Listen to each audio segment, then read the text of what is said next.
और अब खबरें विस्तार से। नेटवर्क 18 के 2 दिवसीय leadership conclave rising India summit 2023 का आज दूसरा दिन है।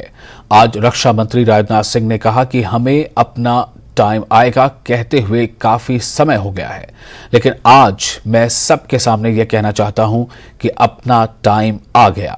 राजनाथ सिंह ने राइजिंग इंडिया समिट 2023 में कहा कि यह राइजिंग इंडिया है।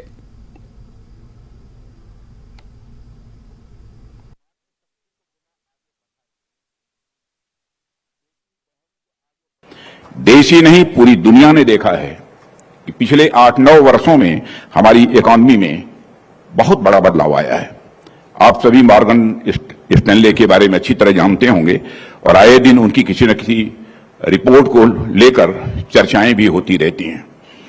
इसी मॉर्गन स्टैनले ने 2013 में एक फ्रेज कॉइन किया था, फ्रेजाइल 5 इकोनॉमीज।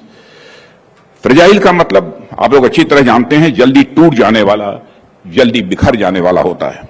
दुनिया में आई मंदी की संभावनाओं से लेकर कोविड तक की समस्याओं से जूझते, गिरते, संभलते भारत देश की इकॉनमी आज ऐसे महत्वपूर्ण पड़ाव पर पहुंच चुकी है जहां यह और देशों के लिए एक इंस्पिरेशन का कारण बन सकती है। आज हमारा देश 5th लार्जेस्ट इकॉनमी बनने के साथ साथ दुनिया की largest fastest growing major economies में से एक बन चुका है। यानी इन वर्षों में हमारे देश ने फ्रेजाइल 5 से निकलकर फेबुलस 5 में लाकर अपने को खड़ा कर दिया है। यूपीआई की सफलता ने पूरी दुनिया को इस समय आश्चर्य में डाल दिया है।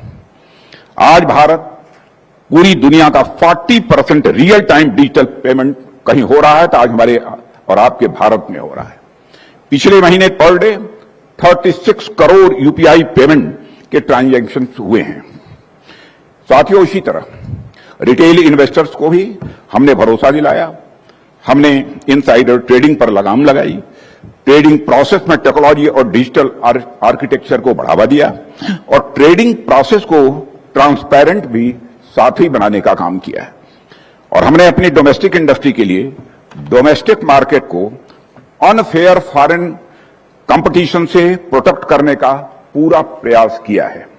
साथ ही साथ हम अपने डोमेस्टिक बिजनेस को बाहर देशों में भी मार्केट एक्सेस दिलाने का भी भरपूर प्रयास कर रहे हैं ताकि वे बाहर भी मार्केट कैप्चर कर सकें।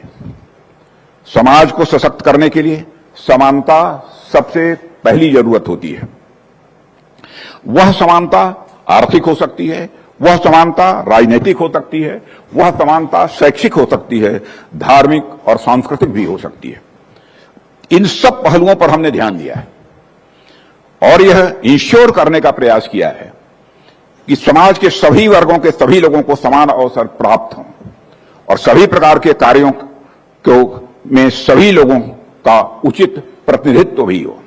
और साथियों, अब तक हमने अपने देश की जो राजनीति देखी है उसमें खुलेआम जातियों के नाम पर वोट बैंक बनाए जाते थे। धार्मिक आधार पर तुष्टीकरण को माइनॉरिटी राइट्स कहा जाता था, पर हमने इस कल्चर को पूरी तरह से बदलते हुए सामाजिक बदलाव के पैमाने को केंद्र में रखा है।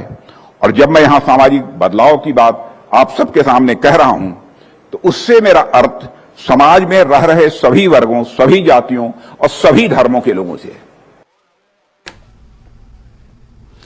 न्यूज़ 18 के राइजिंग इंडिया